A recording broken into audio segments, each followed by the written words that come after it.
Hi everyone, welcome back to DK Sharma education hub. आज के lecture में हम करेंगे धर्मशास्त्र। ये अगेन आपका दोनों एंशियंट और आपका आर्ट एंड कल्चर दोनों ही पॉइंट ऑफ व्यू से इम्पॉर्टेंट है, तो ये आप कहीं भी नोट कर सकते हो, बट आई वुड रिकमेंड कि आप एंशियंट हिस्ट्री में ही इसको नोट करना, ठीक है। तो धर्मशास्त्र की बात करें, इसके पहले मीनिंग को जान लेते हैं। तो फर्स्ट ऑफ ऑल जो आपको चीज़ पता होनी चाहिए कि ये एक संस्कृत वर्ड है, और संस्कृत वर्ड के साथ साथ इसका मीनिंग क्या है, तो कहीं ना कहीं धर्म से जुड़ा है। और धर्म का मतलब क्या होता है? कोड ऑफ कंडक्ट, ठीक है। आपकी जितनी भी राइटियस मोरल लॉज होते हैं वो सारा कहाँ पे आ जाता है? धर्म के अंदर। मॉरल लॉ, मॉरल वैल्यूज, वो किस चीज का मीनिंग कंडक्ट कर देता है? आपका धर्म शास्त्र। पहले तो मीनिंग क्लियर हुआ। धर्म की बात करी जाती है कि आपको कैसे सही रास्ता चुनना है, वो सारा कहाँ पे है? धर्मशास्त्र।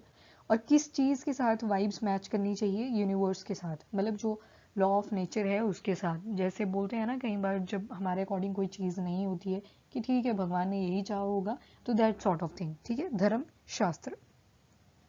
उसके बाद धर्म की बात करें, धर्म के बाद बात आती है फुलफिलमेंट ऑफ पुरुषार्थास या लाइफ गोल। ये माना जाता है कि देयर आर 4 लाइफ गोल्स। कौन कौन से हैं? धर्म, अर्थ, काम, मोक्ष। धर्म, अर्थ, काम, मोक्ष। जो धर्म की बात है ना, दैट इज राइटियस कंडक्ट, सही रास्ता। राइटियस कंडक्ट, सही रास्ता। अर्थ मतलब इकोनॉमी, आपकी जो मटेरियल लाइफ है, जो आपको चीज़ें चाहिए डेली लाइफ को चलाने के लिए, ठीक है। और जब डिज़ायर्स उसमें आ गई तो वो कंप्लीटली क्या आ जाएगी? आपकी मटीरियलिस्टिक लाइफ। फिर आता है काम, इसमें आ जाता है आपका सेंशुअल प्लेजर्स, ठीक है, मतलब सेक्सुअल उस चीज़ में इंडल्ज रहना हर time he.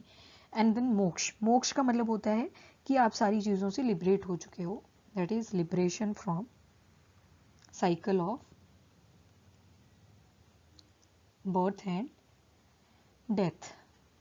Cycle of birth and death, liberate हो चुके हैं। तो धर्म, अर्थ, काम, मोक्ष। धर्म, अर्थ, काम, मोक्ष। धर्म मतलब सही रास्ता चुनो। अर्थ मतलब इकोनॉमी से रिलेटेड, अर्थशास्त्र भी इसीलिए पढ़ा है इकोनॉमी का नाम। And after that material life जो है आपकी वो अर्थ से ही एसोसिएटेड है। काम को बोलें तो सेंशुअल प्लेजर, सेक्सुअल जो ट्रेड्स होती हैं, डिजायर्स होती हैं, वो सारी किस में आ जाती है? काम में। And then moksha. मोक्ष मतलब you have taken liberation from all the worldly boundation, मतलब ना आपको बर्थ की चिंता है ना आपको डेथ की चिंता है, यू हैव लिबरेटेड। उसके बाद डिवीजन करी जाती है धर्मशास्त्र की। ये बोला जाता है कि 2 तरह के होते हैं। क्या क्या? एक को बोल दिया गया धर्म और एक को बोल दिया गया समृद्धि। डन। उसके बाद सोर्सेज ऑफ धर्म देख लेते हैं। तो बोलते वेरियस सोर्सेज हैं। फर्स्ट ऑफ ऑल तो आपको वहीं से मिलेगा जहाँ से शुरू हुई थी बात, that is from the Vedas. Vedas जो थे ये श्रुति थे। श्रुति का मतलब होता है सुन के जो आगे फॉरवर्ड करे जाते थे। फिर उसके बाद समृद्धि आ गई। तो समृद्धि में क्या बोला गया? तो इसको क्या कर सकते हैं? हम रिमेंबर कर सकते हैं। तो ये जितने भी रिमेंबर वाले थे तो इनको लिखना शुरू कर दिया गया, तभी हम इनको याद रख पाए आगे, क्योंकि बहुत चीज़ें कॉम्प्लेक्स हो रही थी तो याद रखना दिक्कत कर रहा था। फिर उसके बाद आता है शिष्टाचार। शिष्टाचार का मतलब होता है गुड मैनरिज्म, अच्छे मैनर्स। वो किस में आ गए? शिष्टाचार में। तो these all are the parts of your dharma shastra. ये किस चीज़ में आ गए? सोर्सेज ऑफ धर्म में। उसके बाद ये माना जाता है कि जो धर्म थे ना, धर्म जो है ये एक फैक्टर पे डिपेंड नहीं करता। It depends on your gender, it depends on your marital status, it depends on your वर्ण, आश्रम। देखते हैं अभी वर्ण और आश्रम क्या चीज़ें हैं, ठीक है। तो इन चीज़ों पे डिपेंड करता है। ये किसमें? छंदोग्य उपनिषद में भी ये चीज़ें मैंशनड है। और यहाँ पे हम देखते हैं कि जो धर्म है वो डिफरेंट फैक्टर्स पे डिपेंड करता है। 4 वर्ण होते हैं। कौन कौन से?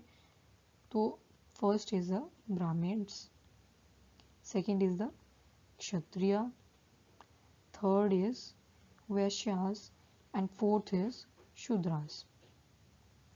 जो शुरू के 3 थे ना, इनको बोल दिया गया द्विजा। द्विजा मतलब ट्वाइस वन, मतलब बहुत प्योर हैं ये लोग, ठीक है। सबसे ज़्यादा प्योर ब्राह्मण्स, फिर क्षत्रिय, फिर वैश्यास, ये मानने लगे ये लोग।